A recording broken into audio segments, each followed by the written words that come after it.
কিশমিশ খেলে চেহারার সৌন্দর্য নষ্ট হয় না। লেবুর রস খেলে পেটের মেদ দ্রুত কমে যায়। তেলাপিয়া মাছ খেলে হার্ট দুর্বল হয়ে যায়। পালং শাক খেলে চোখের দৃষ্টিশক্তি বাড়ে। তৈলাক্ত পাঙ্গাস মাছ খেলে লিভারে চর্বি জমার আশঙ্কা কমে। খালি পেটে চা খেলে হজমে গোলমাল ও পেটে ব্যথা হতে পারে। ডিম একবার রান্নার পর পুনরায় গরম করে খেলে ডিমের পুষ্টিগুণ নষ্ট হয়ে যায়। কচি ডাবের পানি খেলে গ্যাসের সমস্যা দূর হয়। ওজন দ্রুত বাড়াতে কলা খান। মানসিক চাপ কমাতে নিয়মিত সফেদা খান। নিয়মিত শশা খেলে কিডনিতে পাথর হয় না। তেঁতুল খেলে রক্তের চর্বি কমে যায়।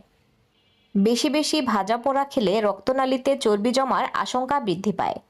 পাকা আম খেলে চোখের জ্যোতি কয়েক গুণ বৃদ্ধি পায়। এই গরমে লিচু খেলে শরীরে পানি শূন্যতা পূরণ হয়। আতা ফল খেলে মন ভালো থাকে ও হতাশা দূর হয়।